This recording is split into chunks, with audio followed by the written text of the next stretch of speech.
What's up, party people? It's your boy Rodney Perry, and it's time for another episode of 5 Quick Questions, the show where I talk to my friends, and maybe I learned something I didn't know, or maybe we learned something we didn't know together, but we get to chat, and that's what it's all about. My guest for today is one of my colleagues I've been knowing for many, many years. We've shared many, many stages, and how about this? You ain't trying to follow B Phlat. Write that down. Hey B, how you doing? Good morning, Rodney. How are you, love? Hey, these How are dudes don't want you? to see you, B. You are funny for saying that. You are the second person in the last week whose show I've gone on, and they be like, "You don't want to follow B Phlat." Oh, Rodney, you know when people put that out there like that, that sets a standard. Yeah. And then I had to be down here in my basement tap dancing even harder. I'm like, damn, now I gotta do this. Then they want me to do that. Hey, let me ask you this, B Phlat. The name of the show is 5 Quick Questions. Question number 1. Yes. Do you still love stand-up? I love it. I love it. I love it. And it's so funny. I still get the butterflies and the jitteries. And every time I'm backstage about to go on, people be like, "You nervous? Why are you still nervous?" They just don't know. It's just that thing that I love. I feel like I'm doing it new every time I step on the stage. And I feel like that's how you should feel, because every audience that you go in front of is a new audience. They may have never seen you before. So I still get the jitters. And it's just like, I just have to deliver. That's the hard part, Rodney. Hey, we were talking about off the air about the youth. I think this business keeps you a little young. As I'm looking at your face, you could easily be 20 something. You know what I mean? Yeah. And you look outstanding. Is there anything living this life that you wish you had done? Anything living this life I wish I would have done. No, Rodney. I can't say that. I guess because I'm doing almost everything that I've wished for or prayed on. So I don't wish. No, I ain't one of them wish upon the star type of motherfuckers. I'm like, fuck it, make it happen. I'm serious. I'm one of them, work on it. If you see your vision and your goal, work on it. That's why if you look in the back, I have that daily deposit up on my wall. It's that spiritual, relational, financial, physical, intellectual. Those are things I work on every day. And then over here is my vision board. So my wish be up there to get through that. And that's what kind of guides me, I guess. So I love it, man. Thank you. Thank you. What question number 3? Okay. This just popped in my head as you were breaking that down. What does God look like to you? God looks like me to me. Okay. God lives in me and I feel him every day. That's why I write in my spiritual journal. So I feel like everybody has their own most people should have their own personal relationship with God. I can't tell people to be religious or, whatever it is that you feel in your soul. And I know everybody has a soul, a conscious, or something deep within them that they feel. And I feel like if you can connect with that, most likely it's your God, and it is God in you. People know, like your mama's grandma used to always say, Rodney is too much like right. Because people know deep down, ain't no in between. It's either right or wrong. And we're in that middle to make that decision. So that God in you is what you have to trust. And I feel like a lot of people don't trust themselves. So they don't trust God. If you don't trust God, you don't trust yourself. So I trust me because I trust in God. And believe, Rodney, I've been all over this world with you. Remember we saw our billboard in England? We was like, damn, we got a billboard on the highway. We did go to Manchester together. Exactly. But the thing is, look how we travel all over. We meet up and we've never had no harm. God travels with us. We have our armor on us. And people see that everywhere we go. Look at us in Manchester. We ain't know nobody and we tore it up. That's like real deal. Now that's 20 years ago. That's 20 years ago. And we have never had no drama on this road because I think people see the light that shines in us, the nature, our goodness.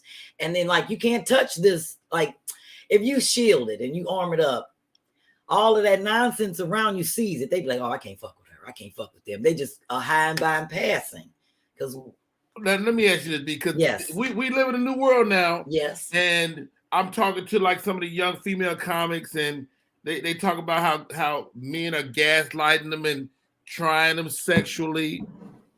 But my peers would always shut that shit down. I'm Like, your peer. You know, I shut that shit all the way down. I know you may have been through something like that along your journey, but I feel like the real like dope comedians just shut it down and it's a wrap. Am I right? No. Okay. Because Rodney, I can speak for me, and I can't speak for other people, but I know in this business that kind of thing happens, and there are peers in our, realm of this business that I know have had some encounters back and forth and stuff like that. But it was never one of those you felt obligated to do something because this person is in a position to give you something. It was more or less, these niggas been on the road together for 2 weeks, everybody in the same car. You know how I was back in the day, and you develop a different kind of relationship, kind of like people in them office relationships. Maybe you work with them, you see them every day. It's different now, I think, because you really don't have that opportunity to develop relationships with promoters or comedians. Let me just back up and say, back in the day, a person had to call you. You had to send them your packet. They had to come and see you do your thing and meet you. Now it's like they might look at you online, hit you up, and you're on the go. And that's pretty much how it works. But you're dealing in a different situation in terms of everybody's a promoter now. Back in the day, you knew who was reputable. Somebody would call you and say, "Oh, girl, don't go work for them, or they don't pay everybody." And it'd be like 30 in the US that you knew you could jump around and hit some spots. True. But now it's like 30 in that one town. Everybody is a promoter. Everybody want to do a show, so you're taking a chance. You see what I'm saying? So you're still going to deal with that same shit I had to deal with. Somebody trying to holler at you. Somebody want to call you at 1 a.m. talking about we taking everybody to dinner. Ain't nobody going to no damn dinner at 1 o'clock in the morning. Get off my phone. Exactly. You're dealing with a whole different dynamic because one, you're in the position where like, is this what people do? Is everybody going to dinner? I'm here now. Or, do I let this promoter up to my room to pay me, or do I meet him in the lobby? Or why he didn't pay me when I get off the plane, or why he ain't pay me at the show? So it's a whole bunch of different stuff that you're dealing with now because people don't know how to run the business, Rodney. People don't know what's proper. So these women are in a position where they'd be like, "Oh, well, when I pick you up, we going to dinner." And then you figure, well, where are the rest of the comedians? Right. Why am I on a date? Yeah, why am I on a date? And then it's, oh, well, why you got to come to my room and pay me? Everybody else got paid at the show or in the lot. So those are the things you have to deal with. That, believe me, I'm dealing with young promoters that try me. You can't play me in this business because I don't even leave the airport without all my money. I tell niggas, take me straight to the bank. I got bank accounts in, major in every state. Can't nobody say to me, "Oh, we ain't got that bank there." I made sure. Thank you. And I'd be like, and I already looked it up on my phone, and it's 2 miles from this airport. So let's go there first, and then to my room. Yes. And drop me off. But it's so funny because I just met a young lady named Shawnee in Dallas over the weekend. And I just like her spirit. And I love talking to new, young female comedians, especially if they approach me and ask me stuff about the business. I'm going to let them know, Rodney, because this is not a game. And I keep telling people shit like that. Games end. You can play them. You might not like that game. If this is your business, this is your occupation. It is your job. It is your title. And you need to treat it like that. And quit looking at it like a hustle, because people going to hustle you. Yeah. So when you start handling your business, which, you're going to have a lot of no's, a lot of yeses, but it's all about integrity. And that's what I tell these girls. You got to build your integrity. And then comes the respect. And it's going to be that journey where they're like, "Oh, she a bitch. She want this. She want that." Rodney, I've never been a diva. I don't never ask for no whole bunch of shit. But I want my money when I land. Yes. That's all I got to say. And I will be a bitch. I have left for several shows, just got back on the plane. I was like, look, I ain't worried about it. Y'all ain't got my money. I already paid. You already gave me my deposit. I'll pay $150 change fee to go right the fuck back home. And Right I've now. done that. And I've sat right in the airport, went and changed, and like, I'm going the fuck back home. They ain't playing me out. And I've had the comedians call me and say, girl, we ain't get paid. They ain't have all of money. I was like, well, bitch, I went, man, I'm back home and I had a deposit. So right. That's business though. It's business. It's business. It's business. This is 5 quick questions. My guest for the day, Miss B Phlat, is in the building. What is Tighten Up Tuesdays and what is a frugal flip? A frugal flip is me coming into your space. Flip, say you want I don't like this bedroom, but you ain't got no money to buy nothing, right? And you might say, I only got $50. I can come in, I'm flipping your space using everything that you already have. I'll come in and do an assessment. You may need fabric, but people don't look at like old sheets. I've done so much stuff with sheets, blankets, stuff that you already have. I will flip your space and it will look glamorous. I'm talking about opulent.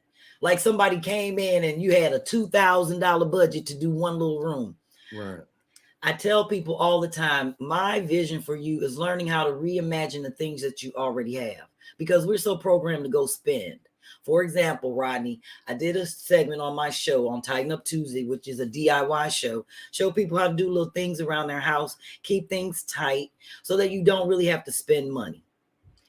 I showed how you can take all the little plastic containers that you get from like the grocery stores for like your vegetables, the strawberry containers, those little plastic containers with the holes in them that already have ventilation, and use them as dividers, like drawer dividers and things like that. So people was like, because they be going to IKEA spending like $12 for a pack of 2.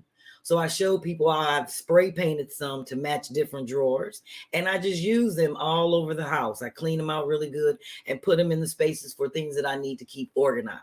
Wow. So like in my little sewing cabinet over at my creative desk, I have a few in there that I keep things separate. So I showed like a whole drawer on my show.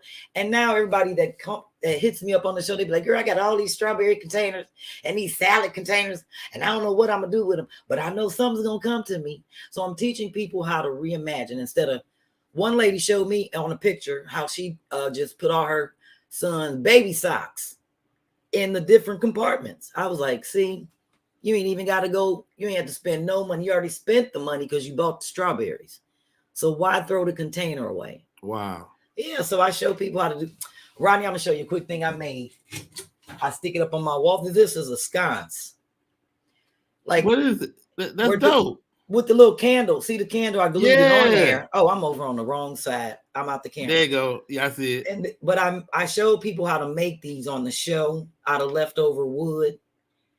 And then I put. Now, have you always been able to do this? Your whole career? I did. Yes, I've been doing this for years. I did this whole basement, and that's why my frugal flip came about. Because during COVID, my basement looked a wreck. It was like I'm down here playing my trumpet, painting. I had like paintings on the other side of my sliding doors. Hold on, you play the trumpet? Yes, Rodney, right here. My husband bought this for me for Christmas. So when I'm on stage for my one-woman show, which is a musical. He was like, that beat up trumpet you've had since the 4th grade. Look a mess. So that's the one I have hanging up in my living room. I said, I got to hang it up to dry. So I was so shocked, but he got me a whole bunch of all this trumpet shit for Christmas in 2017. Okay. Yeah. So I got the trumpet. Can you play it? Yeah. Now remember, it's morning. I haven't warmed up yet. Hold on.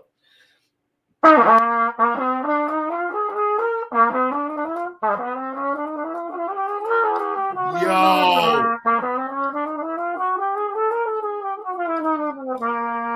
I just did a chromatic. That's dope as hell, B Phlat. Rodney, this is why I'm going on TikTok because they kicked me off Instagram. Because as I off Instagram, when I play songs, like people will call me and be like, "Can you play this?" And then I'll play it on my trumpet. And I play anything from rap to rock. So I was playing songs and they were like, "Oh, you don't have the rights," and then they would cut it off.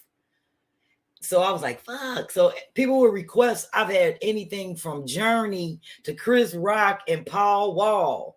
And I'd be just on here rocking it. So that's how I warm up when I'm getting ready. This is crazy to me, because in my mind, I can see you rapping on stage. Right. I can see it. I remember you had bits that you would just blow out. So you're a musician. I am a musician. I played the trumpet. This is like 30 years now. I've been playing since 4th grade, and I've been first chair trumpet player up until the 10th grade. I was the only female, the only black. Well, first of all, I was the only black girl in my school back in the day. But then when I moved to St. Louis and I was in the band, if you play in the band, you have to challenge people for that spot. So you have to play. Yeah, you know that. So I was always first chair. People used to always challenge me. And then I quit playing in high school, you know, like in the 11th grade. You know, you think you're cute, you want to do something else. But I always played. Even when I moved to Philly, I used to go down to Ortlieb's and sit in with the jazz bands. So where do you consider yourself from? Because I know you from Philly, but I know your St. Louis background too. I was born and raised in the Lou. And I moved here Philly for graduate school in 91. No, 92. Yeah, never left. And I've been here ever since. And you know, I've lived in LA, New York, like back and forth, but always grounded here in Philadelphia. But I'm a St. Louis, Meacham Park homie till I die. I can't help it. I'm so country. You know, still to this day, here in Philly, as long as I've been here, people be like, where are you from? Because, you know, I say y'all and Benna and Wycombe and country stuff like that. So it doesn't matter where you are. It's like it's what's in your heart. But I love Philly. It's like I probably will never leave here. I just landed and the shit was a mess. And as soon as I landed, I was like, damn, I love the city. I just look around at everything and how it's changing. And I really like how it's becoming progressive. And then when I land in St. Louis, I'd be like, damn, I miss the city. You know, Philadelphia is a unique city because one of the main architects of Philadelphia is a black guy. And he's also the same architect that developed a lot of what you see in Charlotte. I'm gonna have to put that on my Tighten Up Tuesdays, because on my Tighten Up Tuesday I do a segment called DYK. Did you know? And it's always about someone black, an inventor who's done something great to improve your home life. So I found out like a black woman invented the washboards, the ironing board. Yeah. In terms of like the shape of it and making it on a stand. Black man invented the mop. Jack Jones, you know, the boxer, the first black, he invented the wrench. Patented. Probably trying to hit him with it. Shit. Well, he was trying to break out of jail because you know he was always wait a minute. Seriously, Rodney, he was always, you know, he always was arrested for dating them white women back in the 20s. Yeah. So when he was in Kansas City, like they used to send him money and stuff, and he patented a wrench because he was trying to break a couple tools. He was trying to break out of jail. I love it. But yeah, that's good information to know about. I'm gonna have to look that one up and throw that out on Tuesday edition. I'll find his name today and I'll send it to you. Please do that. And I did a tour one day. I was on the road on South Street at the club, you know, and I did a tour, and they said that on the tour, and I just thought that was fascinating. But anyway, question number 5. 5 quick questions. B Phlat, man, we got to the end so fast.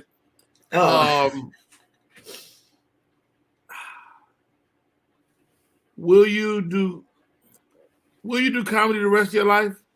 Yes. Yeah. Because comedy is in all forms. So you could write, be on stage, lecture, tour. I will be doing When can we see the one woman show? I want to see. So I'm working on it now, and I ended it because of COVID. My last stop was in Tempe, Arizona. I was at the convention center. COVID hit. So now I'm setting it up to stream. So right now I'm working on the Grandal Theater in St. Louis. And the next one will be in Dallas. Actually, when I was in Dallas, I went to look at the Uptown Theater there and the Epic. So I could figure out which one I want to use for my one-woman show. But I'm taking it to 5 cities. I'm on this 5 because when I pledged, I was a number 5. So I try to do everything in like a summer. In the Delta Sigma Theta. You know it. Happy Founders Day. Thank you. And all the love that people hit me up saying Happy Founders Day. Thank you, people. I'm trying to go to Philly, Dallas, St. Louis, Los Angeles, Atlanta. Philly, Dallas, St. Louis. In 5 months. And have it end by like October. Does it matter how big the place is? Well, see, right now it doesn't matter because I'm setting it up where I'm doing this thing called 50-50, right?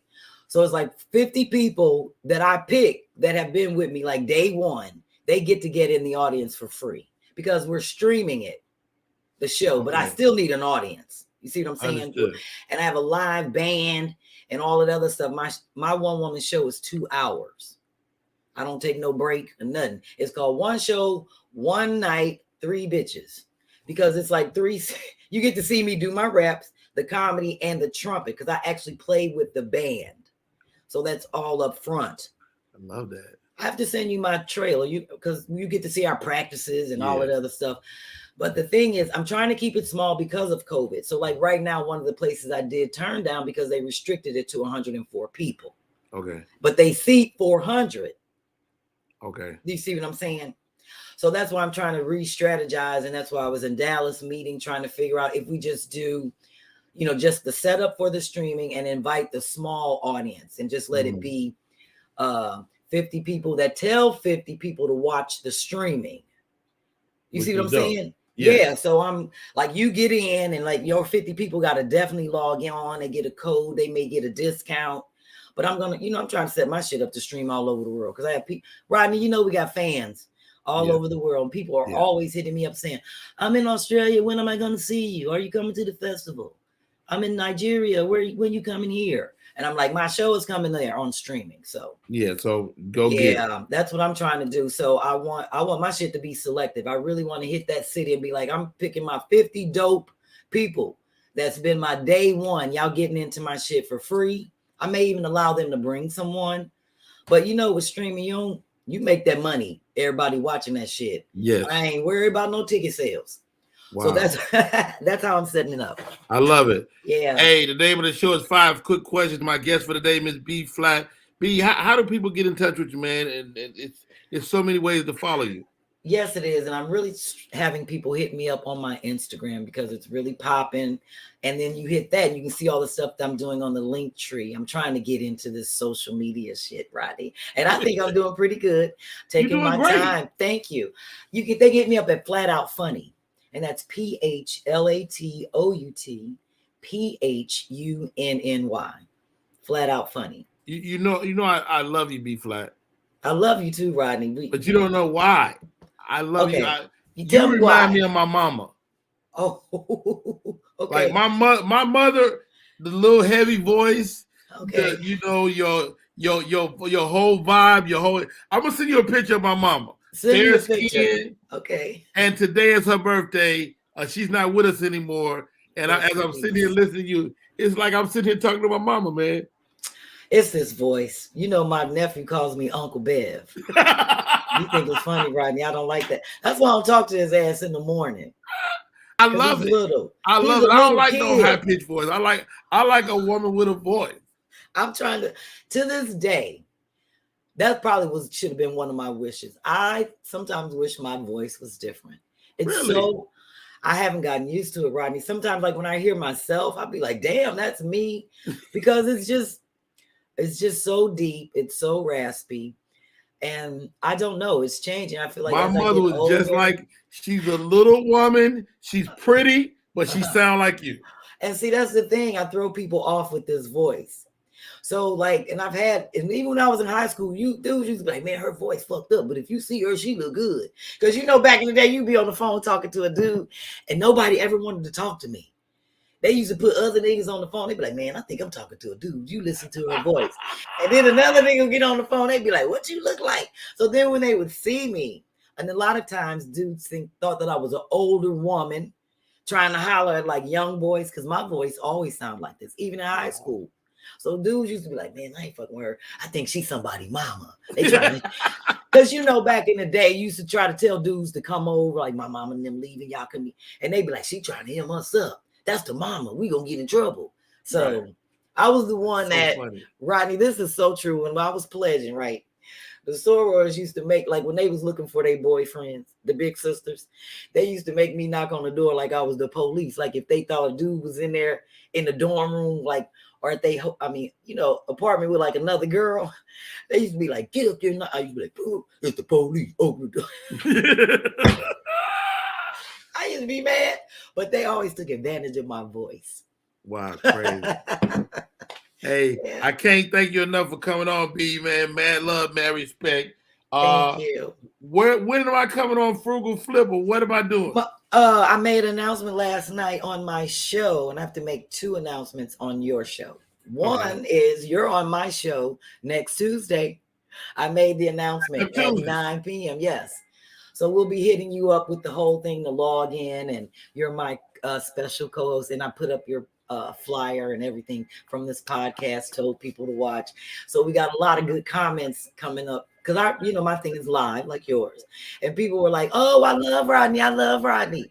So people are looking forward to seeing you next Tuesday on Tighten Up Tuesdays. Next Tuesday, I will be in the building. Thank you so much for coming on. This is 5 quick questions. That's Beverly B Phlat in the building. Flat out funny always. And wow, so talented. Thank you, She's a Rodney. musician. She's a dope lady. She's a Delta, and she's here for you today. Can I just make one more quick announcement? Please. I'm under the umbrella of Two Funny Mamas. I'm like an auxiliary of Sherry Shepherd and Kim Whitley's show, yes. Two Funny Mamas. And I talked to Sherry yesterday. She spoke very highly of you. I love her to death. Well, they just got nominated for the NAACP Image Award for the podcast on Two Funny Mamas. So I'm telling people to make sure they go there and vote for them so that we can win that award, because if you go on their page, you can't help but see me. And I'm like, shit, they gonna see my show. They gonna see Tighten Up Tuesday. Somebody gonna see it. I probably won't get an image award because I'm always smoking weed on my show, but I might get a weed sponsor. Rodney, look, this is my goal, to be on the wine bottle. This is my vision. You see, I already got my bottle set up. Boom. I want my wine bottle to look like this. So if you know a sponsor, somebody looking to put me on the bottle. I like that. That's my vision. So that's what I'm telling everybody. Go and vote for Two Funny Mamas. Go to the NAACP page. Vote for the Two Funny Mamas podcast so they can win that award. Yes. Hey, the Image Award is NAACP. It's Two Funny Mamas. Yes. And there's another mama right here. Will be rocking right there with my girls, man. Thank you so much. I'm not a mama that I know of, but I am a god mama. God mama count. Oh, yeah, there you go. If everybody dies, you're going to be the last one standing. You're right. And then they're going to be like, can you be my mama? Thank you, B. Thank you for coming on, sis. Thank you very much. Love you. Wow. B Phlat in the building.